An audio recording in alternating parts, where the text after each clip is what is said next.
Bapak Ibu Saudara, saya akan mulai dengan satu hal yang sangat penting untuk Bapak Ibu Saudara-saudari semua, ya. Ketika saya masih SMP, jadi itu sudah lama sekali, ya, umur saya sekarang 33. Jadi ketika saya masih SMP, ya berarti sekitar umur 15 tahun, 14 tahun, ya. 18 tahun yang lalu. Ketika itu pemerintah tiba-tiba memperketat peraturan, meminta kita semua untuk menggunakan seat belt, ya. Dan pada saat itu siapa yang tidak menggunakan seat belt itu dendanya 1 juta, ya.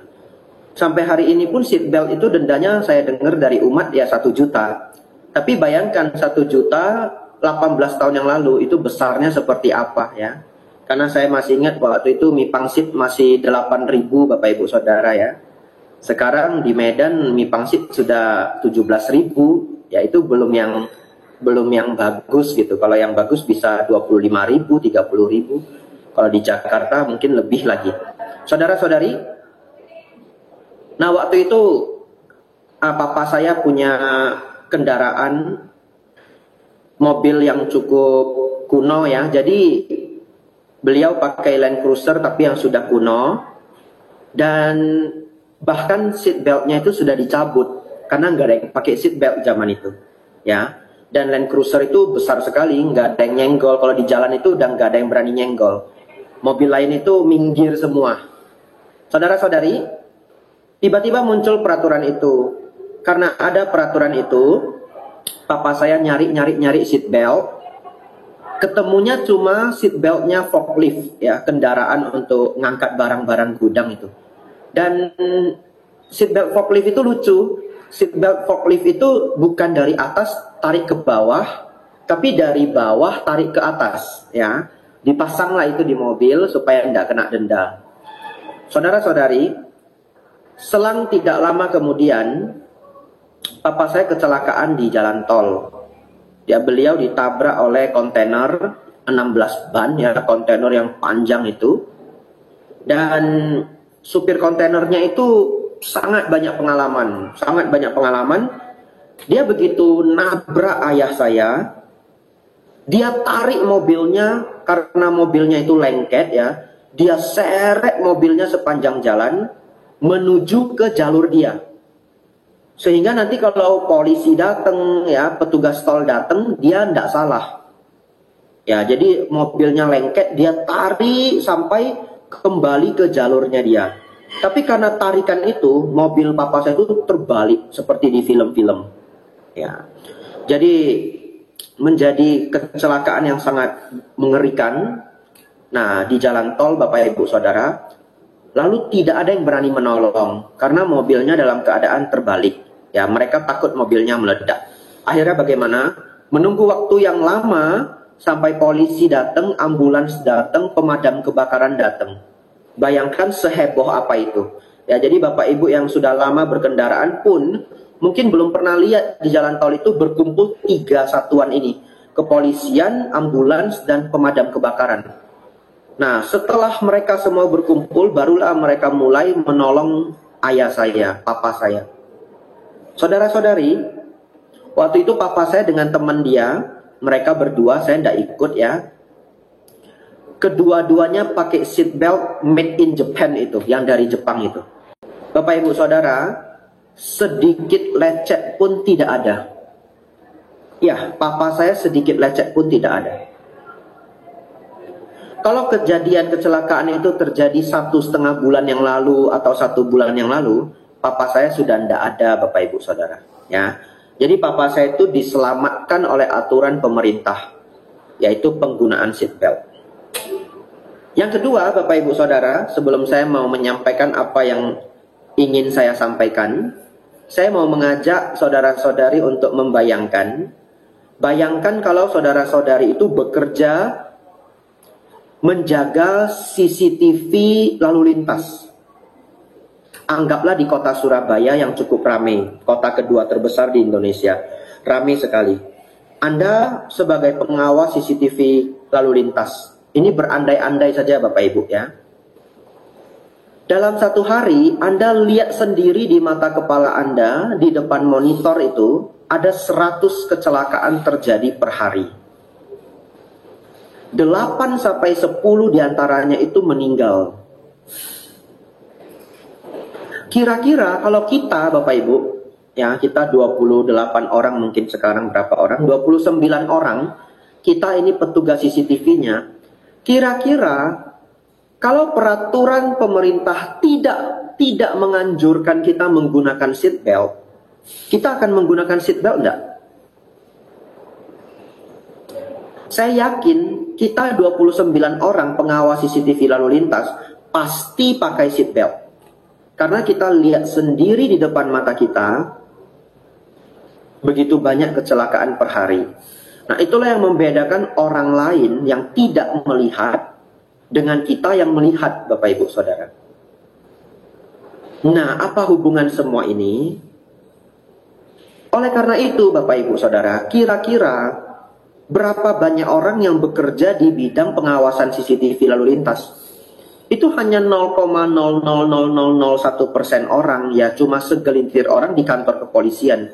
Dibandingkan jumlah masyarakat yang 20-an juta di setiap provinsi, di provinsi besar, misalkan Surabaya. Anda bisa cek jumlah masyarakat di provinsi Surabaya. Lalu, sekarang kita semua bukan sebagai pengawas CCTV. Saya sebagai biku, Bapak Ibu sebagai karyawan, sebagai wirausaha atau ibu rumah tangga atau penjaga pekerjaan apa saja ya yang Bapak Ibu saudara-saudari lakukan, maka kita hanya punya dua pilihan Bapak Ibu. Yang pertama, kita keras kepala. Saya ulangi ya, ini kita sudah mau masuk ke Dharma Bapak Ibu ya. Jadi cerita-cerita saya sudah selesai. Jadi finalnya adalah kita punya dua pilihan. Satu sebagai orang yang keras kepala, atau yang kedua sebagai orang yang cerdas. Ya, kita hanya ada dua pilihan. Kalau keras kepala bagaimana? Sudah diberitahu, kita tidak mau lakukan. Kenapa? Karena kita nggak melihat, kita nggak ada takutnya. Karena kita tidak tahu. Kalau orang cerdas, orang bijaksana bagaimana? Ketika walaupun mendengar dari temannya, mendengar dari gurunya, mendengar dari orang tua sendiri, terutama ini yang boleh digarisbawahi, ya bahkan saya catat di sini, mendengar dari pakar Bapak Ibu ya, mendengar dari pakar. Kalau kita sudah dapat informasi dari pakar, dengarkan, renungkan baik-baik. Anda tidak harus langsung percaya 100%, semua orang boleh ragu, tetapi setelah ragu, dicari keraguan itu benar atau enggak gitu. Setelah kita mencari, maka kita jalani nasihatnya. Ya, saya tulis di sini Bapak Ibu Saudara, mendengar dari pakar. Oleh karena itu Bapak Ibu Saudara, apa yang ingin saya sampaikan sebenarnya? Yang ingin saya sampaikan itu sebenarnya adalah bulir dari Manggala Sutta, nasihat Sang Buddha untuk kita, yaitu apa? Mudah dinasehati. Bapak Ibu Saudara, saya mengajak Bapak Ibu yang hadir di ruangan Zoom ini, marilah kita menjadi orang yang mudah dinasehati. Terlebih tambahan dari saya, nasihat yang berkualitas ya. Nasihat yang berkualitas itu dapat dari mana? Buku, seminar ya, dhamma kelas, dari para biku, lalu terutama dari Dharma, ajaran Sang Buddha. Ya. Baik. Bapak Ibu Saudara, ingin saya sampaikan, kita semua punya satu sifat ya. Tapi setiap orang banyak atau sedikitnya berbeda-beda. Apa sifat kita Bapak Ibu Saudara? Sifat kita adalah keras kepala. Ya, sifat kita keras kepala. Buktinya apa Bante? Saya tidak keras kepala kok. Buktinya, Kalau Bapak Ibu sudah mendengarkan Dharma 10 tahun, sejak 10 tahun yang lalu sudah Buddhis, sudah datang ke wihara ya. 15 tahun yang lalu sudah kenal Buddhis, sudah datang ke wihara. Pernah nggak mendengar nasihat Sang Buddha, jangan marah? Pernah ya? Pernah, Bante. Ya, masih marah enggak? Masih, Bante. Masih ya. Ya itulah salah satu sifat manusia keras kepala. Tapi saya jamin ya, semua yang mau ikut Zoom siang hari ini adalah orang-orang yang keras kepalanya cuma sedikit ya. Kalau yang keras kepalanya banyak ndak akan ikut Zoom meeting ini ya. Lalu kalau kita sudah bisa mengurangi sifat keras kepala ini, maka sifat mudah dinasehati akan muncul. Setelah sifat mudah dinasehati muncul, kita hanya punya beberapa tugas Bapak Ibu ya. Ini menutup penjelasan Dharma saya siang hari ini, tapi penutupannya panjang ya. Yang pertama, ya, itu Bapak Ibu Saudara, silakan lihat di chat ya, di obrolan. Kalau Bapak Ibu sudah datang sampai sejauh ini, maka kita akan fokus ketiga ini. Yang pertama, nasihat atau sumber yang berkualitas ya. Maaf saya tulis satu, tapi itu maksudnya 1, 2, 3 ya. Ya, yang nomor 2 ehipasikonya juga kurang S ya. S-nya 2 harusnya tapi tidak apa-apa. Yang ketiga praktik Bapak Ibu ya. Apa maksudnya? Baik. Yang nomor 1 ini sangat penting. Waduh, saya harus catat bahkan di buku tulis saya, sangat pentingnya. Bapak Ibu Saudara, dunia ini hari ini penuh dengan ide. Sejak dulu juga sudah begitu ya. Tetapi hari ini lebih parah Bapak Ibu. Anda mendapatkan ide informasi dari TikTok ya, dari Instagram, dari Facebook, dari YouTube Short, dari teman kerja. Nah, sangat sering Bapak Ibu Saudara, sangat sering kita mendapatkan nasihat tapi tidak dari pakar. Yang lucunya kita sangat percaya ya. Ya, contoh misalkan seseorang kena diabetes. Lalu di tempat kerjanya itu temannya bilang, "Ini saya kasih obat herbal, bagus sekali. Dulu paman saya juga sakit diabetes lama tidak sembuh-sembuh. Terus dia makan obat herbal ini sembuh gitu." Pertanyaannya, teman kita itu pakar apa bukan? Bukan. Pamannya pakar atau bukan? Juga bukan gitu. Yang ketiga, ehipasiko. Kita udah lihat sendiri ndak pamannya memang diabetes. Ya. Jangan-jangan pamannya cuma gatal-gatal karena alergi, tapi dia mengklaim diabetes gitu. Ya, jadi teman kita bukan pakar, pamannya bukan pakar, dan kita tidak ada bukti pamannya kena diabetes atau bukan. Tapi beberapa orang Bapak Ibu Saudara langsung mengambil serius nasihat itu. Dia tidak mau ke dokter, dia tidak pernah mau cek ke laboratorium, atau sudah cek ya, tapi tidak berkala, cuma 1 kali tok. Dia cuma percaya sama obat herbal ini.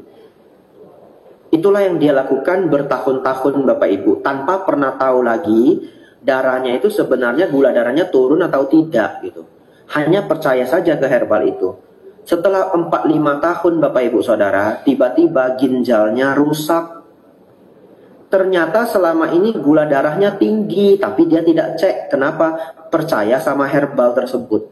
Ketika sudah gagal ginjal, bisa nggak mempersalahkan temannya? Sudah nggak bisa. Itu adalah keliru kita sendiri, yaitu apa? Tidak mendengar dari pakar. Oleh karena itu Bapak Ibu Saudara, pilihlah nasihat dari orang yang benar. Kalau teman kita memberitahu itu herbalnya bagus, boleh. Coba pelajari lebih banyak di internet ya. Setelah dipelajari lebih banyak di internet, mungkin pergi ke Gramedia, cari kumpulan buku obat-obat herbal. Coba kita baca dari buku yang legit. Memang benar enggak ini bisa membantu. Setelah itu kita konsumsi suplemen itu atau obat itu. Setelah 2 bulan atau 1 bulan, cek gula darah kita. Cek HbA1c kita di laboratorium, turun atau tidak. Kalau ternyata tidak turun, ya berarti tidak ehipasiko. Kita nggak lihat sendiri ya. Nah, kalau turun gimana? Bagus ya. Kalau turun bagus, kita jaga makan. 4 bulan kemudian cek lagi, ya toh, cek lagi, turun juga. Setahun kemudian cek lagi, turun juga. Atau kalau Bapak Ibu punya alat di rumah, ya Anda bisa cek secara berkala. Itu yang benar ya. Saya tidak bermaksud memberi seminar kesehatan Bapak Ibu ya. Tapi ini adalah contoh paling dekat untuk menyampaikan hal ini. Nah, mendengar dari pakar, nasihat yang berkualitas itu Bapak Ibu Saudara, kalau kita cerita bagaimana menghindari penderitaan, bagaimana mengatasi penderitaan, bagaimana hidup damai, bagaimana hidup bahagia Bapak Ibu, spiritual yang tinggi, jawabannya adalah Dharma. Itu jawabannya ya. Nasihat yang berkualitas adalah Dharma Sang Buddha. Kalau di Indonesia, Bapak Ibu bisa belajar ya, dengar ceramah-ceramah di internet dari siapa? Bante Utamo, Bante Santacito, ya. Sengaja saya tulis di sini ya supaya bagi yang belum kenal bisa mencatat. Nanti Bapak Ibu Saudara bisa ikuti melalui YouTube ya. Bante Athadiro. Nah, Anda boleh cari yang suka membaca buku Achan Brahm. Ya, ini sambil saya tulis di obrolan Bapak Ibu. Nah, selain itu, kalau Bapak Ibu punya masalah lain dalam kehidupan, ini tips terakhir saya. Setelah itu kita lanjut ke nomor 2, Eipasiko. Selanjutnya Bapak Ibu Saudara, kalau Bapak Ibu punya persoalan di dalam kehidupan kita, apakah keluarga kurang harmonis, apakah kalau yang berbisnis banyak sekali problem ya, nah, kalau yang bekerja banyak sekali musuh di kantor misalkan, atau bos itu manajer kita sangat nggak cocok ke kita atau bagaimana ya. Siapa sumber yang berkualitas? Jawabannya adalah orang yang sudah berhasil. Itu jawabannya. Orang yang sudah berhasil.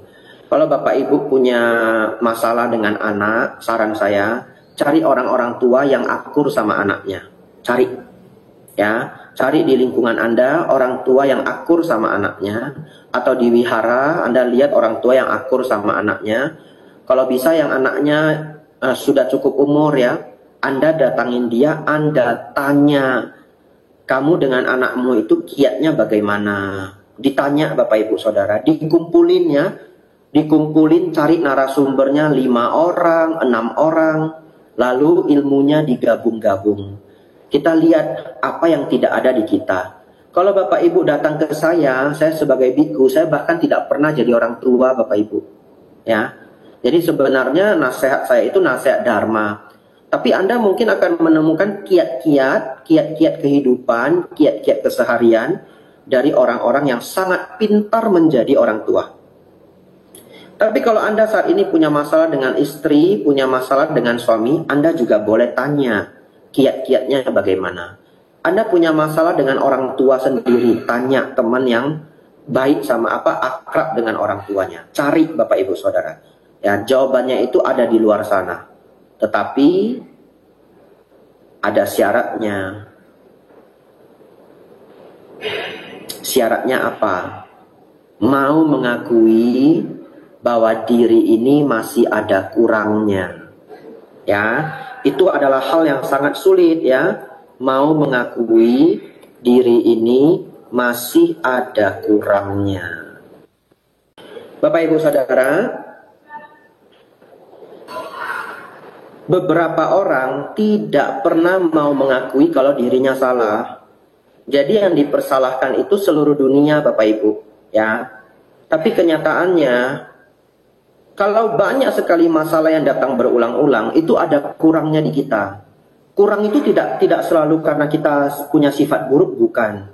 Tapi bisa saja kurang strategi, ya, caranya kurang tepat, pengalaman kita kurang. Contoh, kalau Bapak Ibu menemukan Bapak Ibu punya teman baik, lalu dia buka rumah makan kecil, ya, jual sarapan Bapak Ibu ya, nasi kuning atau kalau di Medan nasi lemak Bapak Ibu, saya orang Medan ya, nasi lemak ya, lontong sayur. Karyawan dia cuma 1 Bapak Ibu, cuma 1. Setahun ganti karyawan 6 kali. Lalu dia mengatakan, bingung saya, karyawan sekarang nggak bisa diandalkan. Semuanya sifatnya jelek. Pertanyaan saya, kalau cuma satu karyawan saja, dia nggak bisa mempertahankan, dan dia mempersalahkan orang lain, masuk akal nggak Bapak Ibu? Jawabannya sangat tidak masuk akal. Kalau kita ke company besar Bapak Ibu, karyawannya 1000 Bapak Ibu, karyawannya 500. Bagaimana cara perusahaan itu bisa mempertahankan karyawan 500? Apakah mungkin 500 itu selalu diganti setiap 2 bulan? Kan tidak mungkin, ya. Berarti ada sistem-sistem yang orang ini nggak ngerti, ibu yang punya rumah makan ini nggak ngerti. Nah, akhirnya harus bagaimana? Dia harus pergi ke rumah makan yang lain, kalau dia kenal temannya yang punya apotik mungkin, yang punya rumah makan mungkin, yang karyawannya ada 10, ada 13, tanyain, kok saya ganti-ganti karyawan terus ya? Kok karyawan saya semua begini begitu ya? Pasti akan diajari ilmu. Oh, kalau kamu itu jadi bos harus begini. Kamu kalau kasih gaji harus tepat waktu. Terus kalau gajimu tidak terlalu besar, kasihnya mingguan aja. Karena biasanya kalau mereka tidak pintar menabung, habis duitnya. Lalu kamu kasih bonus. Nah, jadi dia semangat. Kalau lembur kamu harus hitung, harus fair. Wah, dikasih kiat-kiatnya. Lalu kamu jadi bos itu jangan terlalu akrab dulu sama karyawan. Sampai 6 bulan pertama itu jangan terlalu akrab dulu. Sampai tahu sifat aslinya. Wah, pokoknya dikasih kiat-kiat Bapak Ibu Saudara. Setelah 2-3 orang memberi kiat-kiat, dia jalanin Bapak Ibu. Dan hidupnya berubah. Bapak Ibu Saudara, saya tidak melihat teman-teman semua yang 29 orang ini. Ya, saya hanya melihat Bu Eni dan Pak Rudi. Jadi saya nggak tahu ya apa yang ada di perasaan Bapak Ibu, karena ini melalui Zoom ya. Nah, tetapi yang ingin saya sampaikan adalah terkadang nasihat 5 menit dari orang lain bisa mengubah hidup kita. Ya, ini kisah nyata Bapak Ibu, tidak saya ceritakan. Orang tua saya punya rumah kosong ya, kami tidak tahu mau diapakan, tidak tahu ya. Dulu saya jadikan tempat meditasi Bapak Ibu ya, rumahnya kosong. Nah, satu ketika tetangga itu nganjurin ayah saya, papa saya itu dijadiin rumah kos-kosan. Pembicaraan itu hanya 5 menit Bapak Ibu Saudara. Papa saya cuma nanya, ada ya yang mau ngekos ya? Lalu ibu itu mengatakan, oh, sampai membludak katanya. Tempat saya itu selalu penuh. Kalau nggak membludak ini, nggak mungkin saya tawarin, mending untuk tempat saya dulu. Tapi tempat saya sudah membludak, sudah nggak muat lagi. Lalu nanya lagi, kok bisa banyak yang mau ngekos? Karena Bapak Ibu Saudara, rumah kami, rumah tua kami itu ada di depan Hotel Santika. Sebelahnya sudah Palladium Plaza dan Hotel Arya Duta, tepat di tengah kota Bapak Ibu ya. Dan di depan kita itu sangat dekat dengan Rumah Sakit Siloam, jalan kaki cuma 8 menit, dekat dengan tempat pemerintahan. Benar-benar tepat di tengah kota, namanya Jalan Kapten Maulana Lubis. Bahkan zaman dulu papa saya masih muda, karena itu dekat dengan gedung-gedung pemerintahan ya, di sana ada gedung DPR MPR, saya tidak begitu ngerti politik ya. Saya nggak ngerti itu gedung apa, tapi gedung rapat pemerintahan. Bahkan kalau polisi Bapak Ibu itu memberhentikan ayah saya, papa saya, karena mungkin ada kesalahan lalu lintas. Begitu mereka baca alamat rumahnya Jalan Kapten Maulana Lubis, itu KTP dikembalikan. Ya, saking bagusnya tempat itu, karena banyak pensiunan tentara, pensiunan pejabat tinggal di daerah itu. Bapak Ibu Saudara, nasihat itu hanya 5 menit, bahkan nggak sampai 5 menit. Ibu itu bilang, oh rame, banyak sekali. Papa saya langsung rombak rumahnya, disekat-sekat, dibikin banyak kamar Bapak Ibu, dan kos-kosan itu masih di jalan sampai hari ini. Ya, bahkan ketika Covid pun tidak kosong. Ya, jadi bayangkan nasihat 5 menit itu bisa mengubah hidup ya. Kebetulan saya punya contohnya rumah kos-kosan, tapi banyak sekali hal lain yang mengubah hidup Bapak Ibu Saudara. Hanya kesiapan kita mau ndak mengakui diri ini masih ada kurangnya ya. Kita yang harus bisa seperti spons spons cuci piring Bapak Ibu ya, nyerap semua yang diberikan orang. Setelah diserap, direnungkan. Tapi jangan lupa saya taruh di nomor 1 ini sumber yang berkualitas. Nomor 2, saudara-saudari, ehipasiko, lihat sendiri. Manusia Bapak Ibu punya kecenderungan, kalau nggak lihat sendiri, sulit percaya.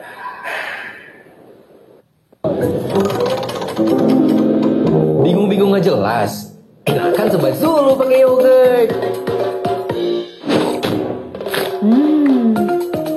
Enakan Sobat Zulu pakai yogurt.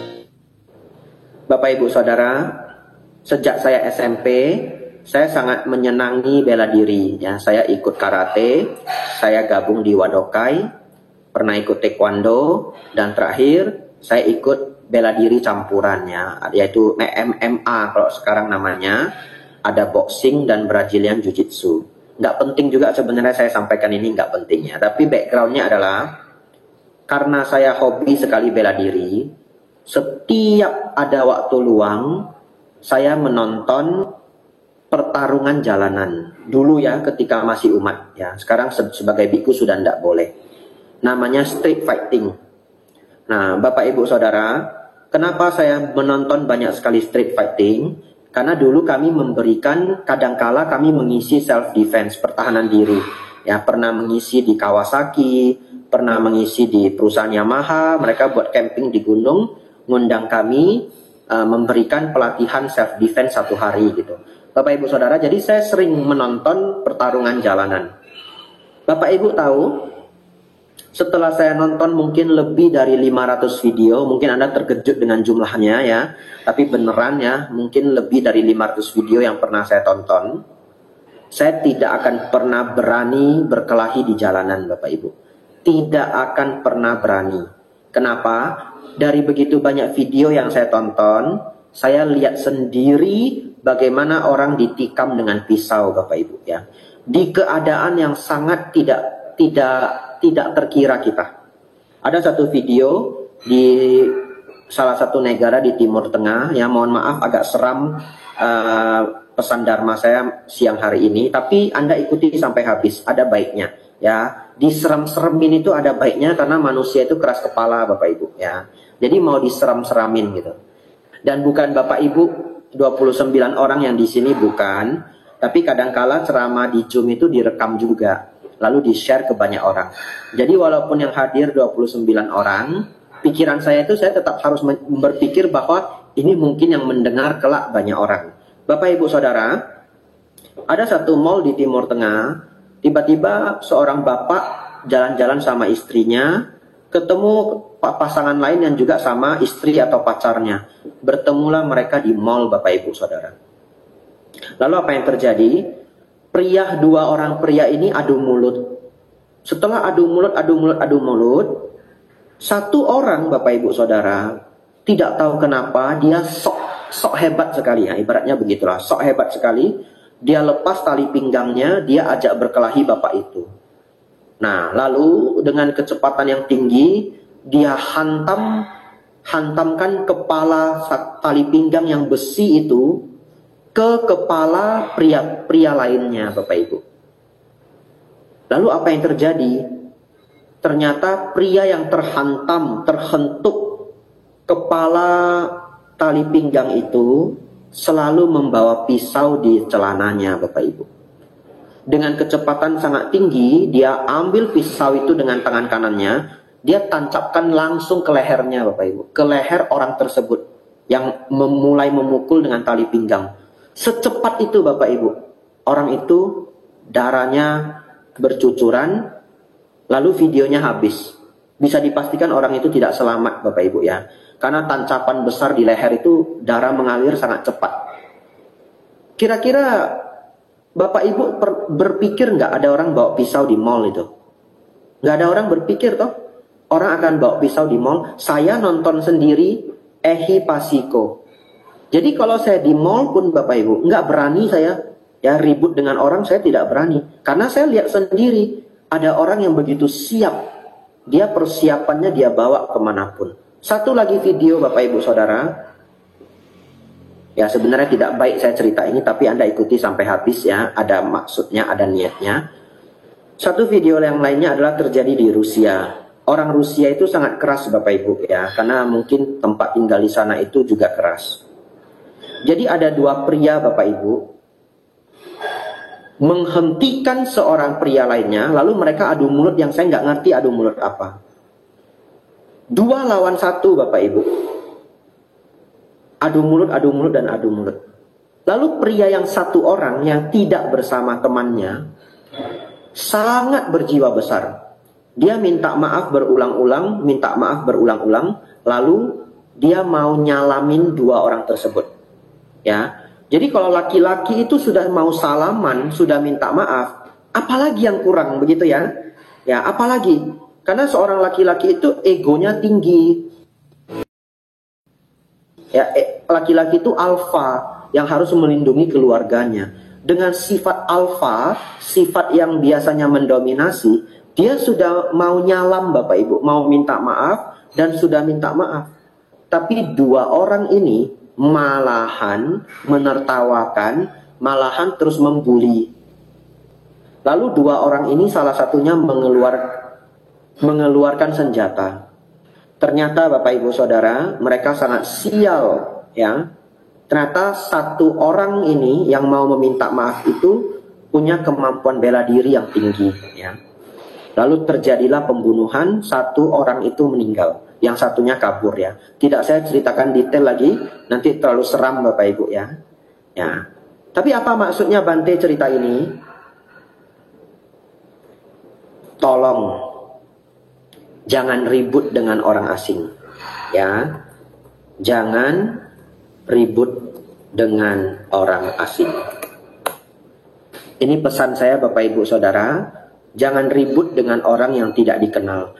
Kalau Anda punya masalah di jalanan, senggolan mobil, senggolan motor, tolong jangan pakai amarah ya. Selesaikan baik-baik. Boleh minta ganti rugi, boleh.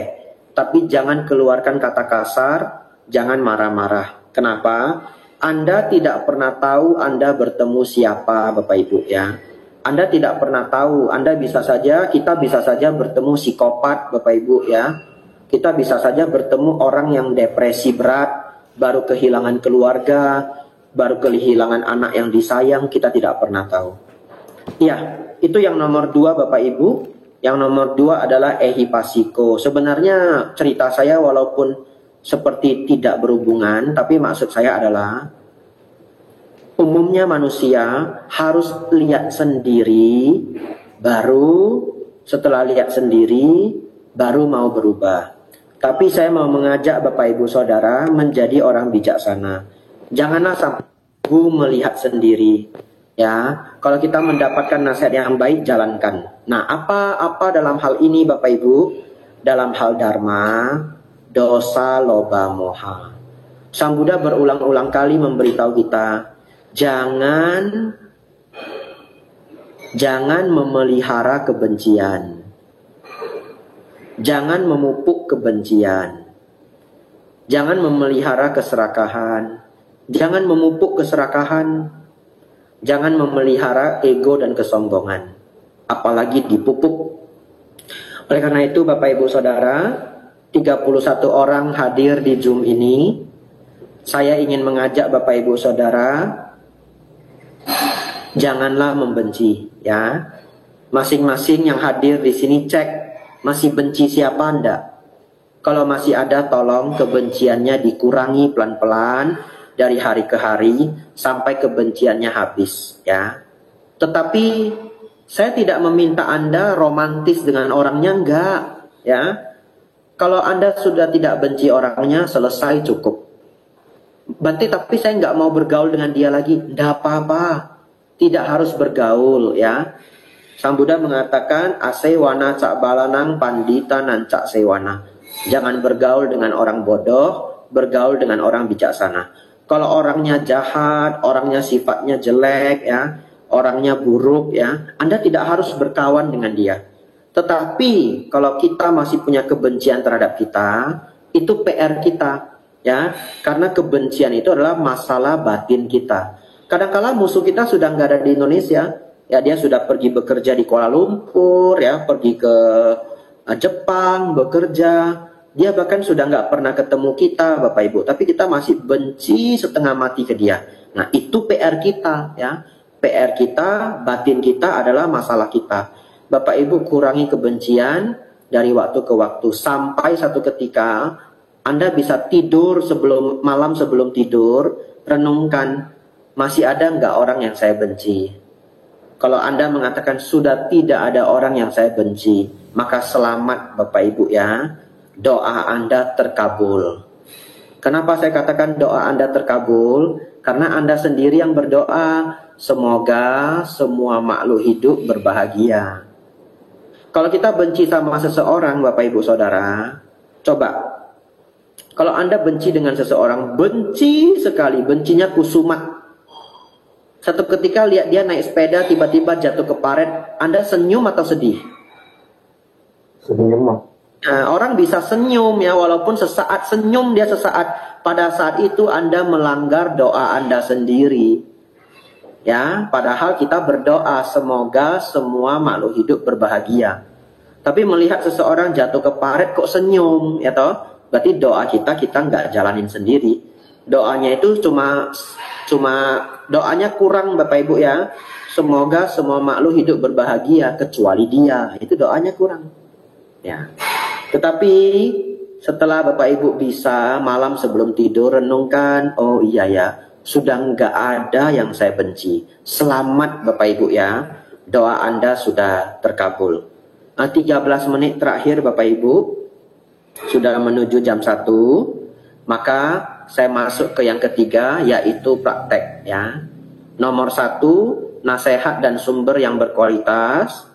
Nomor 2, ehipasiko, lihat sendiri ya. Kalau tidak lihat sendiri juga sama, lihat dari para pakar ya. Kita melihat dari kacamata Dharma, kacamata Sang Buddha, itu juga ehipasiko. Benci itu tidak baik ya, jangan ribut dengan orang yang tidak dikenal. Yang ketiga, praktik. Praktiknya hanya 2 Bapak Ibu. Ya, dibandingkan yang banyak, praktiknya hanya 2 karena waktu saya tinggal 12 menit. Ya. Apa praktik yang pertama? Saya mau mengambil contoh marah ya. Kalau pakai contoh yang lain nanti panjang ya. Jadi pakai contoh marah saja. Tapi sebenarnya bukan hanya untuk marah, tapi untuk semuanya. Kecewa, takut, sedih, benci, dendam, lalu iri hati ya, cemburu dan yang lainnya itu ilmunya sama. Tapi kita pakai contohnya marah. Apa 2 prakteknya? 1, perenungan di dalam batin. Ya. 1, perenungan di dalam batin. Ya, saya ketik di obrolan. Ya. Bapak Ibu Saudara, sebenarnya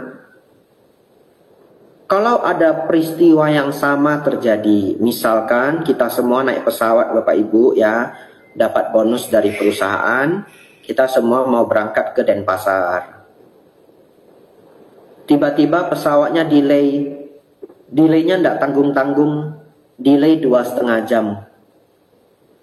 Pertanyaan saya, kita 31 orang Bapak Ibu. Apakah semuanya ngamuk Bapak Ibu? Enggak. Dari 31 orang mungkin 2 orang mengamuk, ya. Lalu 20 orang kesal. 8 orang marah. Sisanya ada 3-4 orang tenang sekali. Enggak kesal, enggak marah, enggak ngamuk. Apa yang membedakan? Yang membedakan itu adalah respon di dalam batin. Ya. Ini agak mendalam Bapak Ibu ya. Setiap kita mendengar sesuatu, melihat sesuatu, batin kita merespon. Contoh, delay, ada orang langsung merespon. Mana boleh begitu? Ini pesawat mahal loh, kita bukan pakai pesawat low cost. Ini airlines mahal ini, bagaimana bisa airlines mahal kok telat gitu. Misalkan ya, Saya pakai yang luar negeri dah, contoh saya pakai yang luar negeri biar nggak dituntut ya. Contoh Singapore Airlines gitu, mahal Bapak Ibu ya. Mana boleh gitu Singapore Airlines semahal ini kok bisa delay 2,5 jam. Orangnya marah-marah. Respon dia adalah hal ini tidak seharusnya terjadi. Itu responnya. Tapi kalau kita lihat orang yang tenang seimbang, dia juga punya respon Bapak Ibu, dia juga punya batin. Tapi ketika kita interview dia, kamu kok enggak marah, delay, dia jawab apa? Ya wajar lah. Namanya perjalanan, enggak bisa kita atur. Di atas langit itu ada hujan, ada badai, enggak bisa kita atur. Ya, pesawat itu bisa aja telat, wajar lah. Ya sudahlah, yang penting selamat. Betul Bapak Ibu? Apapun responnya, ini hanya contoh saja. Kenyataannya dia nggak marah. Pertanyaan selanjutnya, kenapa ada orang yang merespon ini tidak wajar, ini tidak boleh, sedangkan orang lainnya punya respon ini wajar? Yang membedakannya adalah semua respon-respon yang dia tiru sejak kecil, ya. Jadi respon-respon itu ternyata kita dapat Bapak Ibu dari orang tua, dari lingkungan, dari guru, dari supervisor kita dulu ketika kita baru mulai kerja, dari manajer kita rekam Bapak Ibu, ya. Dan itu adalah perjalanan kita 15 tahun, 20 tahun membentuk diri kita. Ditambah lagi genetik kita. Jadi kombinasi dari pengalaman hidup dan genetik itu memunculkan respon-respon kita. Sekarang Bapak Ibu Saudara setuju enggak? Kalau kita meresponnya buruk, berarti dulu yang kita masukkan itu buruk. Setuju enggak? Ya, setuju ya. Permasalahannya adalah kita sudah masukin respon itu 30 tahun atau 20 tahun atau 15 tahun. Dari umur 0 sampai umur 15. Dari siapa? Ayah, ibu, kakek, nenek, paman, bibi, cici, koko, kakak-kakak kita. Itu 15 tahun itu masuk ke kita. Ya, kalau yang orang tuanya sabar, dianya jadi cenderung sabar. Kalau orang tuanya tidak sabaran, dia cenderung tidak sabaran. Ya, walaupun juga ada pengaruh genetik ya, tapi untuk hari ini kita hanya cerita respon. Apa yang harus kita lakukan Bapak Ibu? Jawabannya adalah tolong rombak responnya. Ya, kalau kita selalu punya respon-respon yang buruk di pikiran kita, itu harus dirombak, harus diganti. Gantinya gimana? Salah satu caranya banyak dengerin Dharma. Ya, cara kedua apa Bante? Banyak baca buku pengembangan diri yang berhubungan dengan kekurangan kita. Ya, mungkin biar sabar baca buku Stoik, baca buku-buku self help ya, Dale Carnegie yang bagus-bagus. Untuk apa? Baca buku untuk apa? Dengerin para pakar buat apa? Dengerin Dharma buat apa? Ganti semua respon-respon yang sudah kita download.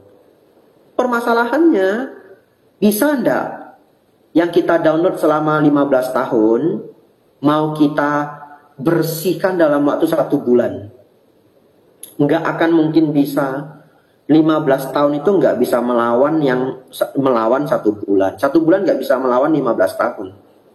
Ya, orang yang ikut Pak Baja 2 minggu bisa berubah, bisa. Dia bisa berubah 50%, 60%.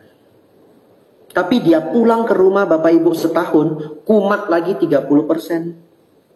Ya, oleh karena itu bagaimana mendengarkan dharmanya rutin. Membaca buku-buku yang bagus rutin. Hari ini zaman YouTube Bapak Ibu ya, cari guru-guru yang bagus di YouTube. Ya, contohnya saya kadang-kadang nonton Pak Helmi Yahya ngulik ya, ngulas mengenai attitude. Nah, itu masuk ke kita ya. Anda carilah tokoh-tokoh favorit Anda. Tidak bisa saya sebutkan di sini ya. Setiap orang punya kecenderungan, tapi karena ini kelas Dharma, tentu yang saya angkat adalah Buddha Dharma, ajaran Sang Buddha. Ya, kalau yang populer-populer hanya sekilas saya angkat. Walaupun saya sangat senang guru-guru populer. Tapi di sini kita kelas Dharma, maka sumbernya Majjhima Nikaya, Samyutta Nikaya, ya Dhammapada Bapak Ibu ya. Cari buku Dhammapada dibaca. Kalau Dhammapada sudah habis, boleh membaca Sutta Nipata ya. Sutta Nipata, ya. Atau buku-buku populer lainnya. Bapak Ibu Saudara, kita ganti pelan-pelan respon-respon buruk kita. Ini tidak bisa saya ceramahkan. Respon buruk setiap orang itu terlalu banyak, ya. Saya paling nggak suka menunggu. Dia nggak hargain saya. Ini orang nggak punya etika. Bapak Ibu Saudara, kalau kita mengatakan ini orang nggak punya etika, ya bisa saja. Kita lahir di Jawa Tengah. Dia lahirnya di Kuala Lumpur. Mana mungkin etikanya sama. Betul ya? Saya datang ke rumahnya, air aja nggak dikasih. Ya dia nggak pernah belajar kalau etika menerima tamu itu diberi air. Ya mungkin di negara dia, tamu itu minta air.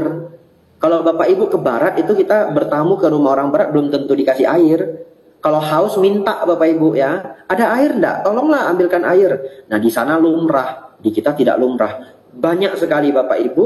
Kita rombak pelan-pelan. Terakhir Bapak Ibu, 3 menit terakhir. Praktek itu hanya 2. Yang satu tadi perenungan di dalam batin. Yang nomor 2, ketenangan di dalam batin. Nomor 1, saya tulis 1 lagi ya. 2 Bapak Ibu ya, bukan 1, 2.